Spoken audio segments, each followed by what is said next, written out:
Hello friends, welcome to civil service paradise. मेरा नाम अनुपम राठौर और जैसा कि आप लोग जानते हैं कि हम इस टाइम लूसेंट पढ़ रहे हैं। लास्ट लेक्चर में आप लोगों ने देखा कि हमने लूसेंट में क्या क्या पढ़ा था। एक तो दर्शन की विचारधाराएं देखी थी हमने सारी, और क्या पढ़ा था, और महाजनपद के बारे में देखा था। आज हम करेंगे जैन धर्म से शुरुआत। तो चलिए शुरू करते हैं, और शुरू करने से पहले प्लीज़ लाइक और सब्सक्राइब ज़रूर करिए। चलिए शुरू करते हैं। तो सबसे पहले हम बात करते हैं जैन धर्म की। जैन धर्म के संस्थापक कहें या फिर पहले तीर्थंकर जो थे वो कौन थे? ऋषभ देव थे। क्या नाम था? ऋषभ देव। कल्पसूत्र जो है वो क्या है? जैन परंपरा का सबसे ज़्यादा लोकप्रिय ग्रंथ है। इसमें क्या बताया गया है? इसमें एक भाग में, मतलब इसके एक भाग में क्या कहा गया है कि जैन धर्म के जो 24 तीर्थंकर हैं उनके जन्म से लेकर निर्वाण तक की विविध घटनाओं का वर्णन है। किसमें वर्णन है जैन तीर्थंकरों का? कल्पसूत्र में है। और उनके जीवन की 5 प्रमुख घटनाओं को विशेष रूप से प्रस्तुत किया गया है। अब उनके जीवन की 5 प्रमुख घटनाएं कौन कौन सी थी? गर्भाधान, जन्म, गृहत्याग, ज्ञान प्राप्ति और पहला उपदेश। नेक्स्ट अब हम देखते हैं कि जैन धर्म के जो 23वें तीर्थंकर थे वो कौन थे? पार्श्वनाथ थे। और ये क्या थे? ये काशी के इक्ष्वाक वंशीय राजा अश्वसेन के बेटे थे। इन्होंने क्या किया था कि 30 वर्ष की अवस्था में संन्यास जीवन को स्वीकार कर लिया, और इन्होंने 4 शिक्षाएं दी थी। कौन कौन सी? हिंसा न करना, सदा सत्य बोलना, चोरी न करना और संपत्ति न रखना। जो 24वें तीर्थंकर या फिर जिनको अंतिम तीर्थंकर कहा जाता है वो कौन थे? महावीर स्वामी थे। अब हम देखेंगे महावीर स्वामी के बारे में। तो महावीर स्वामी का जो जन्म था वो 540 ईसा पूर्व में कुंडग्राम यानी कि वैशाली में। इनके पिता जो थे वो सिद्धार्थ, पिता कौन थे इनके? सिद्धार्थ थे। और वो क्या थे? ज्ञात्रक कुल के सरदार थे। और इनकी माता त्रिशला ये लिच्छवी राजा चेटक की बहन थी। महावीर की पत्नी का नाम क्या था? यशोदा था। और पुत्री का नाम अणुजा था, अनुजा प्रियदर्शनी। इनको क्या है? अनुजा या फिर अड़ुजा भी कहीं कहीं लिखा हुआ है, तो दोनों नाम ध्यान रखिए। नेक्स्ट आता है महावीर के बचपन का नाम क्या था? वर्धमान था। इन्होंने 30 वर्ष की उम्र में माता पिता की मृत्यु के बाद अपने भाई, इनके भाई कौन थे? नंदीवर्धन, इनसे अनुमति ली और उसके बाद संन्यास ले लिया। अब क्या है, थोड़ा सा इधर आ जाइए। महावीर के गर्भधान के समय उनकी माता जो थी त्रिशला, इनको 14 वस्तुओं का स्वप्न आया था। अब 14 वस्तुएं कौन सी थी इनको भूल जाइए, नॉट सो इम्पॉर्टेंट है, पर इतना याद रखिए कि 14 वस्तुओं का स्वप्न आया था। नेक्स्ट आगे देखते हैं इसी में कि इन्होंने क्या किया। इन्होंने अपने सपने के बारे में फिर ज्योतिष से बात की, ज्योतिषी से। तो ज्योतिषी ने बताया कि वे एक ऐसे पुत्र को जन्म देंगी जो या तो राजाध्यक्ष होगा या फिर क्या होगा? एक महान संत बनेगा। सेम इसी तरह की भविष्यवाणी किसने? बौद्ध के जन्म के टाइम में भी की गई थी। नेक्स्ट क्या आता है कि 12 वर्ष की जब इन्होंने कठिन तपस्या कर ली तो महावीर को जाम्बरिक के समीप ऋजुपालिका नदी के तट पर किस वृक्ष के नीचे? साल वृक्ष के नीचे इन्हें संपूर्ण ज्ञान का बोध हो गया था। और इसी समय से जब इन्हें ज्ञान प्राप्ति हो गई महावीर को, उसके बाद से इन्हें क्या कहा जाने लगा? जिन या फिर अहर्थ या फिर निग्रंथ। ये किसके नाम होंगे? महावीर स्वामी के ही नाम है। जिन का मतलब क्या होता है? विजेता। अहर्थ का मतलब क्या होता है? पूज्य। और निग्रंथ का मतलब होता है बंधनहीन। ठीक है, तो अब आगे चलिए। उत्तरायण सूत्र में महावीर की शिक्षाओं का वर्णन है। किसमें महावीर की शिक्षाओं का वर्णन है? उत्तरायण सूत्र में है, जहाँ भिक्षुओं के आचार संहिता का पालन करने का वर्णन किया गया है। और तो क्या हो गया? महावीर की शिक्षाओं का वर्णन किसमें आ गया? आप इतना याद रखिए, उत्तरायण सूत्र में। और दूसरा हमने एक स्टार्टिंग में पढ़ा था, क्या नाम था? कल्पसूत्र। कल्पसूत्र में क्या था? जैन तीर्थंकरों के जीवन के बारे में बताया गया है। उसमें महावीर ने अपना उपदेश किस भाषा में दिया था? प्राकृत या फिर अर्धमागधी भाषा में दिया था। महावीर के अनुयायियों को मूलतः क्या कहा जाता था? निग्रंथ कहा जाता था। क्या कहा जाता था? निग्रंथ कहा जाता था। और महावीर के जो पहले अनुयायी थे वो कौन थे? इन्हीं के दामाद थे जमाली, यानी कि अड़ोजा के पति। प्रथम जैन भिक्षुणी नरेश प्रथम जैन भिक्षुणी कौन थी? नरेश दधिवाहन की पुत्री चंपा थी। ठीक है, तो पहले अनुयायी कौन थे? जामिल थे, और भिक्षुणी जो थी पहली वो कौन थी? दधिवाहन की पुत्री चंपा थी। अब हम देखते हैं प्रमुख जैन तीर्थंकर और उनके प्रतीक चिन्ह, यानी कि जो 24 जैन तीर्थंकर थे, 24 के 24 नहीं याद करने हैं आपको, कुछ इंपॉर्टेंट हैं जिनको आपको याद करना है, और उनके प्रतीक चिन्ह क्या थे। तो देखते हैं ऋषभदेव। ऋषभदेव का प्रतीक चिन्ह क्या है? सांड है। अजितनाथ, अजितनाथ का क्या है? हाथी है। ये दो इंपॉर्टेंट है, इनको ध्यान रखिए। ऋषभदेव सांड और अजितनाथ हाथी आ जाएगा। संभव इनको छोड़ सकते हैं आप, संपार्श्व भी छोड़ सकते हैं, शांति भी छोड़ सकते हैं, अरनाथ भी छोड़ सकते हैं। इसके बाद आप याद रखिए किसको? अरिष्टनेमी को। अरिष्टनेमी शंख आ जाएगा इनका प्रतीक चिन्ह। फिर है पार्श्व। पार्श्व कौन से थे? 23वें थे, और इनका प्रतीक चिन्ह क्या था? सर्प था। नेक्स्ट आता है 24वें और लास्ट महावीर। महावीर का तो हर हाल में याद रखिए, इनका था सिंह। कभी कभी ऐसा होता है कि अगर आपको एक दो भी याद रह गए हैं तो आप उन एक दो से बाकी के दो भी मैच करा लेते हैं और आप आंसर सही लगा सकते हैं। दो जैन तीर्थंकर कौन कौन? ऋषभदेव और अरिष्टनेमी। इनके नामों का उल्लेख किस में मिलता है? ऋग्वेद में मिलता है। अरिष्टनेमी को भगवान कृष्ण का निकट संबंधी माना जाता है। किसको भगवान कृष्ण का निकट संबंधी माना जाता है? अरिष्टनेमी को माना जाता है। नेक्स्ट आता है महावीर ने अपने शिष्यों को 11 गणधरों में विभाजित किया था। जो आर्य सुधर्मा थे वो अकेले ऐसे गंधर्व थे जो महावीर की मृत्यु के बाद भी जीवित रहे और जो जैन धर्म का प्रथम थेरा या मुख्य उपदेशक हुए। महावीर स्वामी के भिक्षुणी संघ की प्रधान कौन थी? चंदना थी।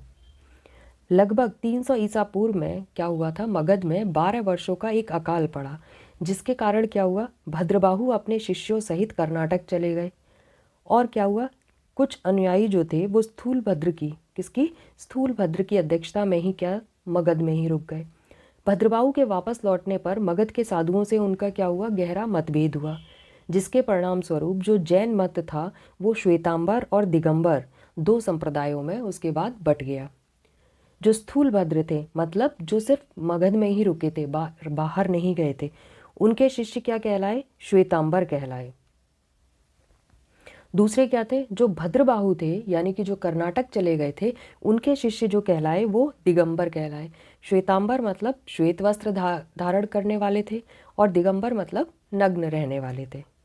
अब हम देखते हैं कि श्वेतांबर और दिगंबरों में मेन अंतर क्या है। जो दिगंबर थे, दिगंबर मतलब जो कर्नाटक चले गए थे, ये पांचों निग्रहों का पालन करते थे। पांचों निग्रह मतलब सत्य, अहिंसा, अस्तेय, अपरिग्रह और ब्रह्मचर्य। ये चार किसने दिए थे? ऋषभदेव ने। ठीक है, और ब्रह्मचर्य किसने दिया था? महावीर ने दिया था। ओके, सॉरी, ऋषभदेव नहीं, इनका नाम है पार्श्वनाथ। ये चार जो थे, सत्य, अहिंसा, अस्तेय और अपरिग्रह, ये किसने दिए थे? पार्श्वनाथ ने दिए थे। और ब्रह्मचर्य जो था वो किसने दिया? वो दिया था आपका महावीर ने। जो श्वेतांबर थे, श्वेतांबर यानी कि जो मगध में ही रहे थे, ये केवल 4 निग्रहों का पालन करते थे। कौन कौन से? सत्य, अहिंसा, अस्तेय और अपरिग्रह। ये ब्रह्मचर्य का पालन नहीं करते थे। हो गया। नेक्स्ट क्या आता है? यह संप्रदाय 6 अनंत पदार्थों, नॉट इम्पॉर्टेंट है ये। अब इसमें आ जाओ, तो ये आ जाएगा दिगंबर। दिगंबर क्या थे? ये महिलाएं तीर्थंकर नहीं हो सकती थी इसमें। किसमें? दिगंबर में। दिगंबर में महिलाएं तीर्थंकर नहीं हो सकती थी। और क्या था? श्वेतांबर। श्वेतांबर में महिलाएं भी तीर्थंकर हो सकती थी। ठीक है, नेक्स्ट क्या था? जो दिगंबर थे वो ये मानते थे कि महावीर ने विवाह नहीं किया था, लेकिन श्वेतांबर क्या मानते थे? कि महावीर ने विवाह किया था और उन्हें संतान भी थी। नेक्स्ट क्या है कि जो दिगंबर हैं वो क्या मानते थे? 19वें तीर्थंकर मल्लिनाथ जो है वो पुरुष थे, और जो श्वेतांबर थे वो क्या मानते थे? कि मल्लिनाथ जो है वो स्त्री थे। ठीक है, अब इनका कहना क्या था कि जो मूल जैन आगम ग्रंथ है वो खो चुका है, लेकिन जो श्वेतांबर वाले थे वो क्या करते थे? जैन आगम ग्रंथ को स्वीकार करते थे। तो ये इम्पॉर्टेंट है, बाकी ये नॉट सो इम्पॉर्टेंट है, नॉट सो इम्पॉर्टेंट है। बाकी ये पता ही है आपको। दिगंबर ये सफ़ेद वस्त्र नहीं पहनते थे क्योंकि इसे निर्वाण यानी कि मोक्ष में बाधक मानते थे। और जो श्वेतांबर थे वो क्या करते थे, पता ही है आपको, श्वेत वस्त्र पहनते थे तथा इसे निर्वाण में बाधक नहीं मानते थे। हो गया। अब हम देखते हैं कि जैन संगीतियाँ कौन कौन सी थी और कहाँ कहाँ हुई। जो पहली थी वो कब हुई, 300 ईसा पूर्व में हुई थी। और कहाँ हुई ये, पाटलिपुत्र में ही हुई। ठीक। और किसकी अध्यक्षता में हुई थी, स्थूलभद्र की अध्यक्षता में हुई थी। दूसरी कब हुई, 512 ईस्वी में हुई। और कहाँ हुई थी ये, वल्लभी यानी कि गुजरात में हुई थी। और इसके अध्यक्ष कौन थे, क्षमा श्रमण थे। जैन धर्म में क्या है, त्रिरत्न की बात कही गई है। तो त्रिरत्न कौन कौन से हैं, सम्यक दर्शन मतलब सही विश्वास, सम्यक ज्ञान यानी कि सही ज्ञान, और क्या है, सम्यक आचरण यानी कि सही आचरण। अब इन त्रिरत्नों के अनुशीलन के लिए क्या है, 5 महाव्रतों के पालन की बात की गई है या उन्हें अनिवार्य बताया गया है। कौन कौन से, अहिंसा, सत्यवचन, अस्तेय, अपरिग्रह और ब्रह्मचर्य। जो ये 4 थे स्टार्टिंग के, ऐसे याद रखिए, ये 4 जो थे वो किसने दिए थे, पार्श्वनाथ ने दिए थे। और ब्रह्मचर्य किसने दिया था, महावीर ने दिया था। ठीक है। इसके बाद क्या आता है, जैन धर्म जो है वो 4 वरों के सिद्धांत ने इसे लोकप्रिय बनाने में मदद की। किसको, जैन धर्म को। और वो 4 वर कौन से थे, शिक्षा, अन्न, चिकित्सा और आवास। जो जैन धर्म था ये ईश्वर में मान्यता नहीं रखते थे। नेक्स्ट क्या आता है आपका, जैन धर्म में आत्मा की मान्यता है। और जैनियों के अनुसार क्या है कि जीव यानी कि आत्मा न केवल मनुष्य व पशु पक्षियों में वरन पेड़ पौधों, पत्थरों व जल में भी पाई जाती है। जैन धर्म के अनुसार क्या है, सृष्टि का निर्माण जीव और अजीव नामक 2 मूल तत्वों से हुआ है। जीव क्या है, चेतन तत्व है, और अजीव क्या है, अचेतन जड़ तत्व है। और ये क्या है, पुद्गल, काल, आकाश, धर्म और अधर्म है। चलिए नेक्स्ट देखते हैं। महावीर जो हैं वो पुनर्जन्म और कर्मवाद में विश्वास रखते थे। मतलब ये लोग मानते थे कि पुनर्जन्म भी होता है और कर्म का सिद्धांत श्रेष्ठ है, ये महावीर मानते थे। जैन धर्म के सप्तभंगी ज्ञान के अन्य नाम क्या है, स्यादवाद। सप्तभंगी जो ज्ञान था जैनों का, किस, अब अगर ये सवाल पूछ लेता है कि सप्तभंगी ज्ञान किससे संबंधित है, जैन धर्म से, बौद्ध धर्म से, शैव धर्म से या वैष्णव धर्म से, तो किससे संबंधित होगा, ये जैन धर्म से संबंधित होगा। इसी सप्तभंगी ज्ञान को क्या कहा जाता है, स्यादवाद या फिर अनेकांतवाद कहा जाता है, जो जैन धर्म का क्या है, मौलिक सिद्धांत है। जैन धर्म ने अपने आध्यात्मिक विचारों को किससे ग्रहण किया था, सांख्य दर्शन से ग्रहण किया था। जैन धर्म मानने वाले राजा बहुत सारे हैं, तो इसको आप स्किप कर दीजिए। जो मैसूर के गंग वंश के राजाओं के सेनापति या प्रधानमंत्री थे, कौन, चामुंड राय। इनके प्रोत्साहन से क्या हुआ, कर्नाटक के श्रवणबेलगोला में 10वीं शताब्दी के मध्य क्या ग्रेनाइट पत्थर की मूर्ति का निर्माण किया गया था। किसकी, गोमतेश्वर की प्रतिमा। इसको क्या है, किस मुद्रा में है, कायोत्सर्ग मुद्रा में है। महावीर जो है वो तपस्या की इस मुद्रा में वह अपनी चारों ओर के वातावरण से अनभिज्ञ हैं इसमें। और क्या है, इनके पैरों में सांप लपेटे हुए हैं तथा चींटियों ने मिट्टी के घरौंदे बना दिए। बाकी ये कितनी लंबी है, कितनी ऊंची है, कितनी चौड़ी है, ये सब कोई इम्पोर्टेंस नहीं है। बस इतना याद रखिए कि श्रवणबेलगोला में क्या है, गोमतेश्वर की प्रतिमा है और वो महावीर की है। और किसने बनाई है, चामुंड राय ने। ये इम्पॉर्टेंट हुआ इसका। नेक्स्ट आता है, राजस्थान में माउंट आबू पर स्थित जैन मंदिर कौन सा, जैन मंदिर जो है वो किसके द्वारा निर्मित है, विमल शाह द्वारा बनाया गया है। काठियावाड़ गुजरात में पालीताना के निकट कौन सी, शत्रुंजय की पहाड़ियाँ हैं।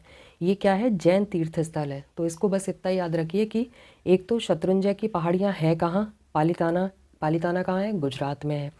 दूसरा, ये किस धर्म से संबंधित है, शत्रुंजय की पहाड़ियाँ, ये जैन धर्म से संबंधित है।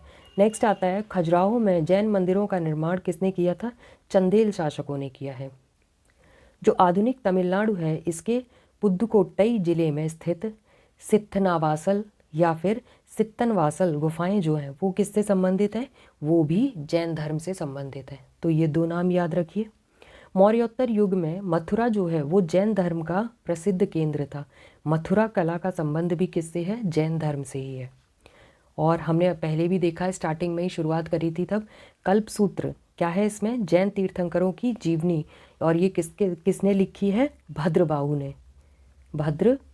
ने लिखी है।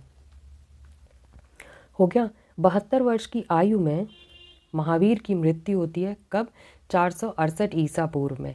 इसको क्या कहा जाता है? निर्वाण कहा जाता है। बिहार के पावापुरी यानी कि राजगीर में हुई थी। जो मल्ल राजा थे श्रस्तिपाल, इनके राजप्रसाद में महावीर स्वामी को निर्वाण प्राप्त हुआ था। नेक्स्ट आ जाता है आपका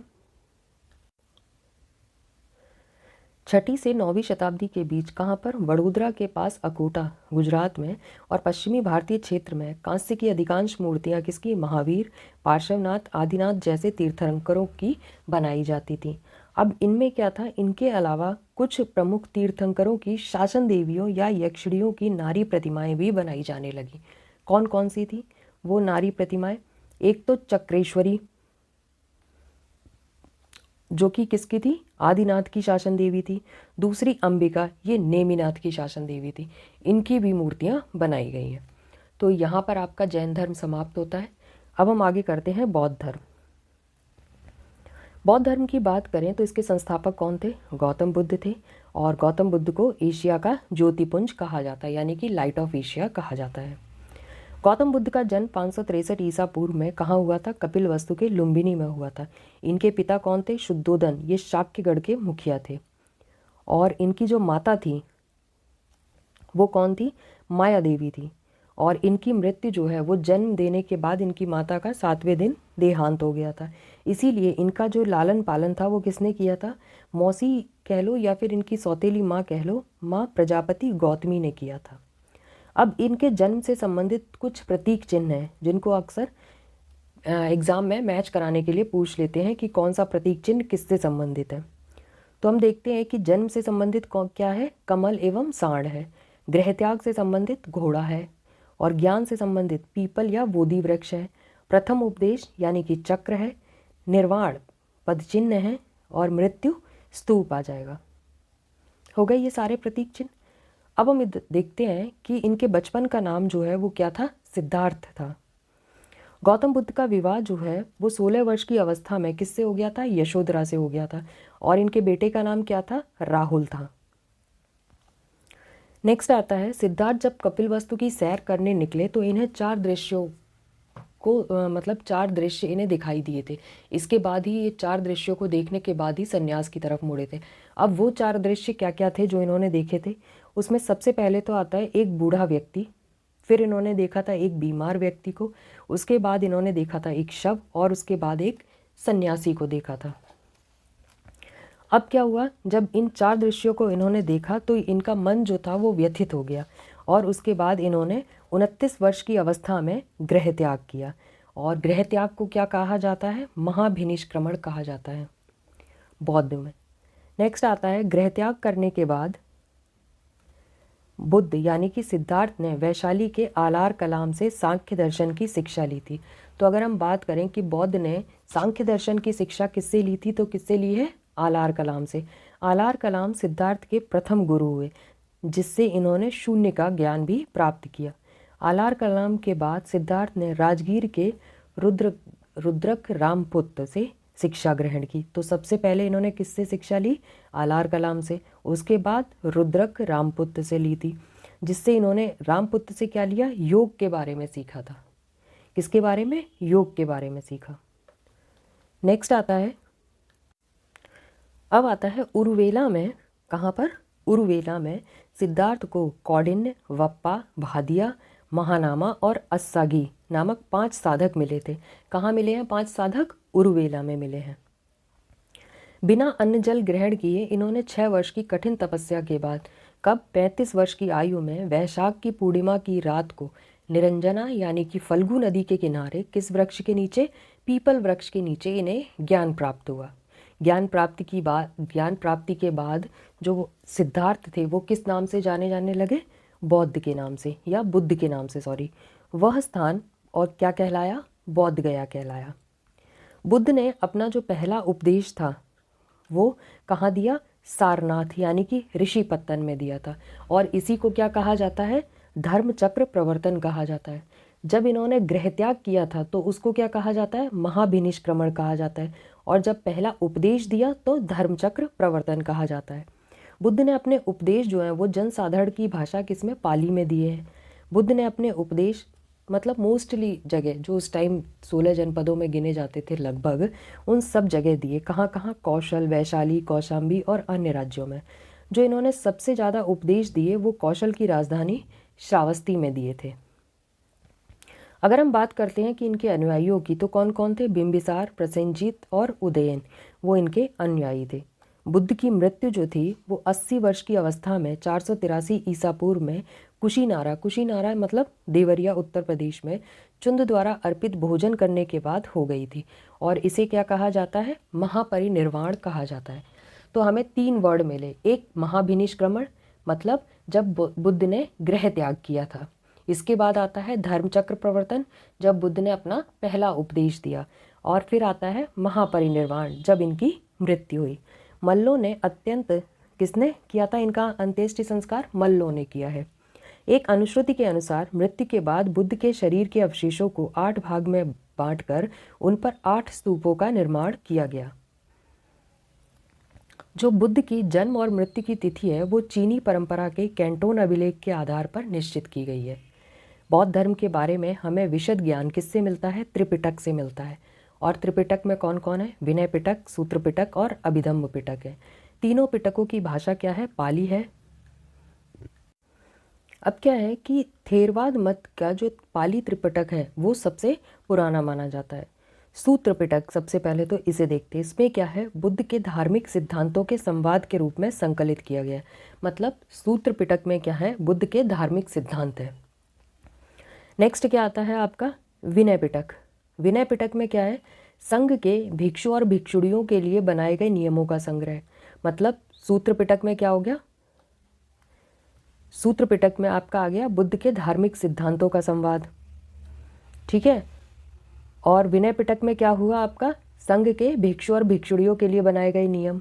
और इसमें क्या है? संघ के अनुशासन के तोड़ने के लिए किए जाने वाले प्रायश्चितों की सूची भी दी गई है। इसके बाद तीसरा आता है आपका अभिधम्म पिटक। इसमें क्या है? सूत्र पिटक में वर्णित जो सिद्धांत है इनके सुव्यवस्थित अनुशीलन के लिए आवश्यक सूचियों के सारांश तथा प्रश्नोत्तरी का समावेश किया गया है। नेक्स्ट आता है जो पाली त्रिपिटक हैं, इनको पहली शताब्दी ईसा पूर्व में श्रीलंका के शासक थे कौन? वत्तगामिनी। इनकी देखरेख में पहली बार लिपिबद्ध किया गया। सूत्र पिटक के 5 निकाय हैं। कौन कौन से हैं? दिग्ग, मध्यम, संयुक्त, अगुंतर और खुद्दक।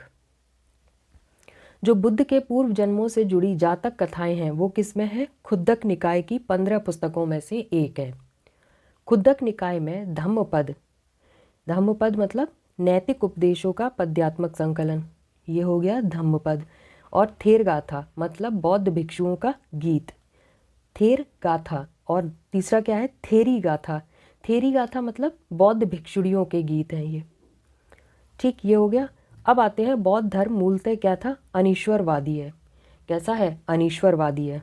इसमें आत्मा की परिकल्पना भी नहीं की गई है। नेक्स्ट है बौद्ध धर्म में पुनर्जन्म की मान्यता है। तो 3 चीज़ें हमें मिली, एक अनीश्वरवादी है, आत्मा की परिकल्पना नहीं है और पुनर्जन्म की मान्यता है। तृष्णा को क्षीण हो जाने की अवस्था को ही बुद्ध ने क्या कहा? निर्वाण कहा है। जब तृष्णा इंसान से अलग हो जाती है तो उसको क्या कहा बुद्ध ने? कि उसने निर्वाण प्राप्त कर लिया। विश्व जो है वो दुखों से भरा है। इस सिद्धांत का बुद्ध ने किससे लिया है? इस सिद्धांत को बुद्ध ने उपनिषदों से लिया है। जो बुद्ध के अनुयायी थे वो 2 भागों में विभाजित थे। कौन कौन से? एक तो आ जाएंगे भिक्षु और दूसरे क्या होंगे? उपासक। भिक्षु क्या थे? जो सिर्फ बौद्ध धर्म के प्रचार के लिए जिन्होंने संन्यास ग्रहण किया था वो तो थे भिक्षु। और उपासक कौन थे? गृहस्थ जीवन में रहते हुए जो बौद्ध धर्म अपना लेते थे उनको कहा जाता था उपासक। बौद्ध धर्म के जो वरिष्ठ साध्वी को क्या कहा जाता था? थेरी के रूप में जाना जाता था। बौद्ध धर्म की जो वरिष्ठ साध्वी थी इनको क्या कहते थे? हम थेरी कहते थे। बौद्ध संघ में सम्मिलित होने के लिए जो न्यूनतम आयु सीमा थी वो कितनी थी? 15 वर्ष थी। और बौद्ध संघ में प्रविष्ट होने को क्या कहा जाता था? उपसंपदा कहा जाता था। बौद्ध धर्म के त्रिरत्न कौन कौन से हैं? बुद्ध, धम्म और संघ आ जाएंगे। और अगर हम बात करते हैं कि जैन धर्म के त्रिरत्न के थे, तो वो कौन कौन से थे? सम्यक ज्ञान, ठीक है, और आगे आप बताइए। सम्यक ज्ञान, सम्यक दर्शन और सम्यक आचरण, ये 3 थे। नेक्स्ट आ जाता है बौद्ध सभाएं।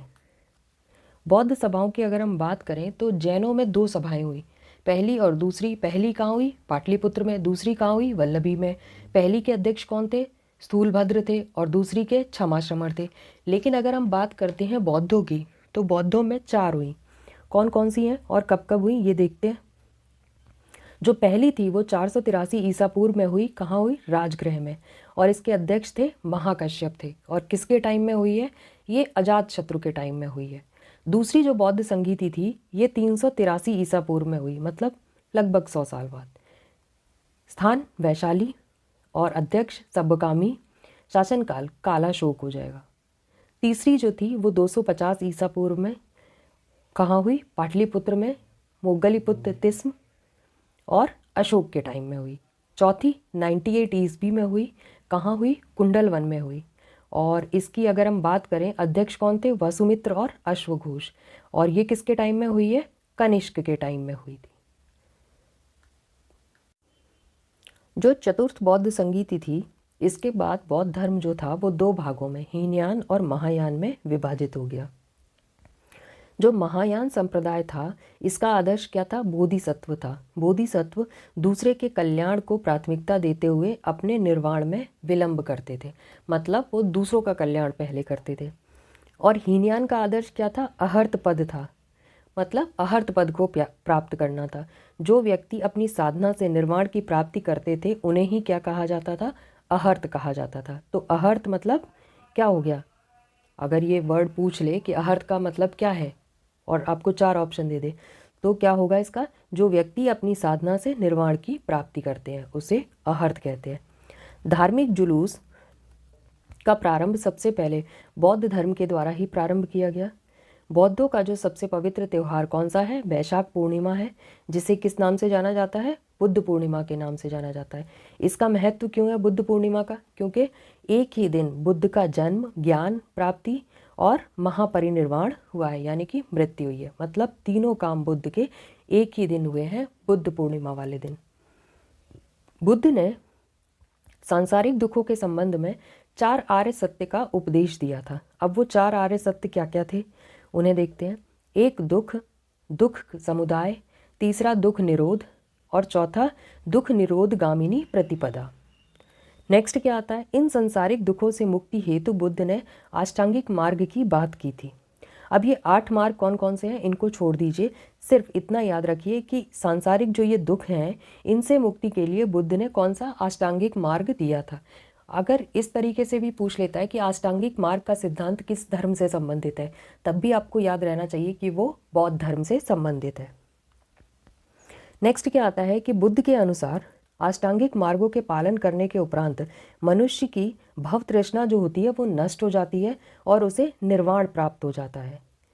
और निर्वाण जो है वो बौद्ध धर्म का परम लक्ष्य है, जिसका अर्थ क्या होता है? दीपक का बुझ जाना या फिर जीवन मरण चक्र से मुक्त हो जाना। ठीक है। अब इसके बाद ये सब नॉट इम्पॉर्टेंट है कि 10 शील थे, ये ना किसी एग्ज़ाम में अब तक पूछा गया है और ना ही याद करने की आपको ज़रूरत है। और आप याद भी कर लेंगे तो आपको याद रहने वाले नहीं है। बस इसमें ये एक चीज़ याद रखिए कि क्या कहते हैं उसे, गृहस्थों के लिए केवल 5 शील और भिक्षुओं के लिए 10 शील मानना अनिवार्य था। बुद्ध ने मध्यम मार्ग, मध्यमा प्रतिपदा का उपदेश दिया था। अनीश्वरवाद के संबंध में बौद्ध धर्म और जैन धर्म में क्या है? समानता है। तो किस संबंध में समानता है बौद्ध और जैनों में? अनीश्वरवाद के संबंध में समानता है। जातक कथाएं जो हैं वो प्रदर्शित करती हैं कि बोधिसत्व का अवतार मनुष्य रूप में भी हो सकता है तथा पशु के रूप में भी हो सकता है। बोधिसत्व के रूप में पुनर्जन्मों की दीर्घ श्रृंखला के अंतर्गत बुद्ध ने क्या क्या? शाक्य मुनि के रूप में अपना अंतिम जन्म प्राप्त किया था। किंतु इसके उपरांत इनका कौन सा जन्म अभी बाकी है बुद्ध का होना?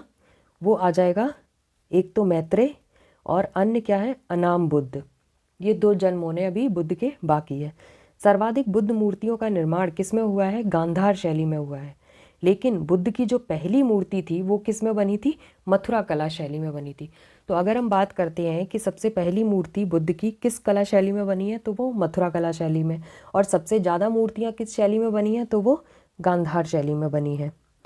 अब नेक्स्ट आता है आपका, अब देखिए, बोधि वृक्ष के नीचे जो सर्वप्रथम देवालय बना था वो किसने बनाया था? सम्राट अशोक ने बनाया था। ये इतना याद रखिए, ठीक है। बाकी इसमें और कुछ इंपॉर्टेंट नहीं है, तो इसको आप स्किप कर दीजिए।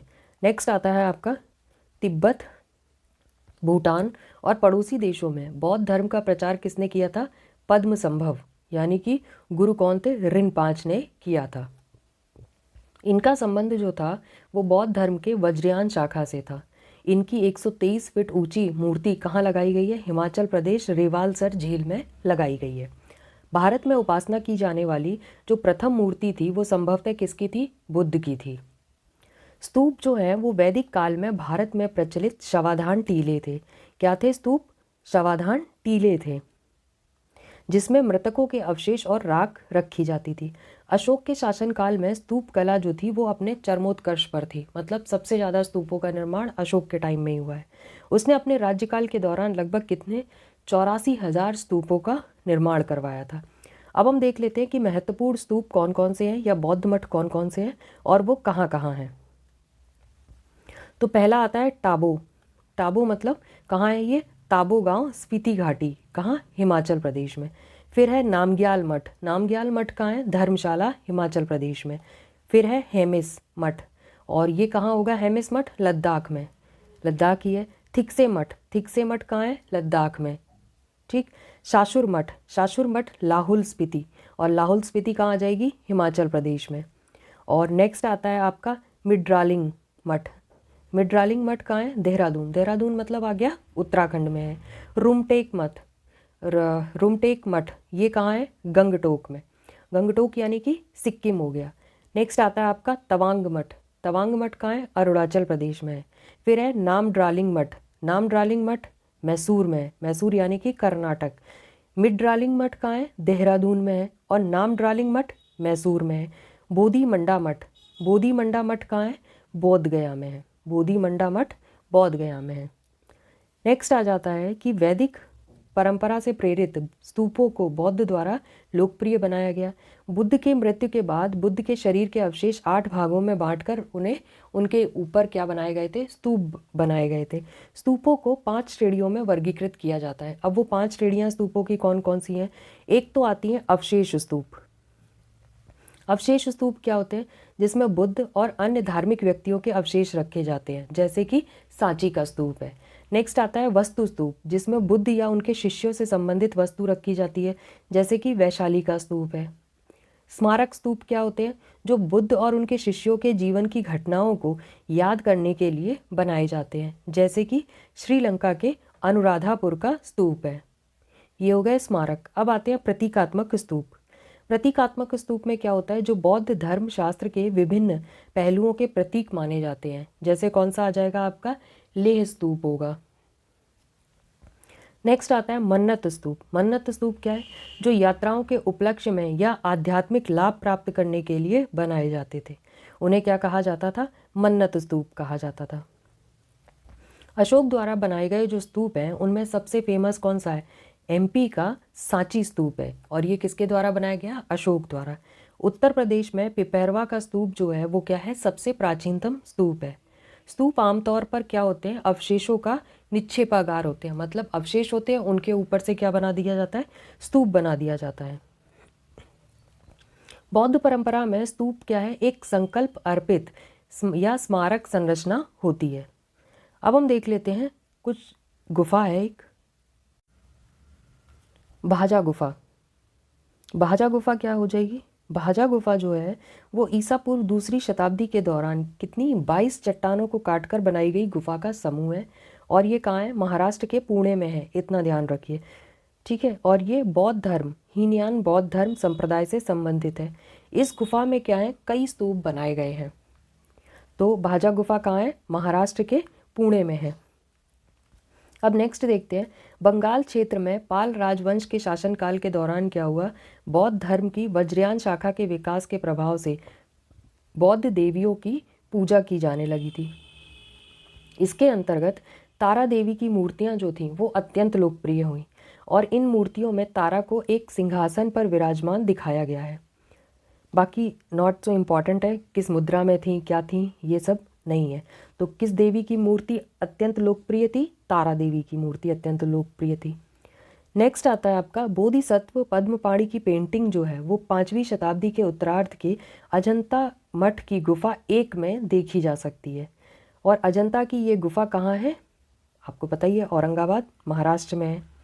जो यहाँ की गुफाएं हैं वो सभी तीनों रूपों यानी कि वास्तुकला, मूर्तिकला और चित्रकला से संबंधित हैं। यहाँ बड़े चैत्य विहार भी हैं और मूर्तियों और चित्रों से जिन्हें सजाया गया है।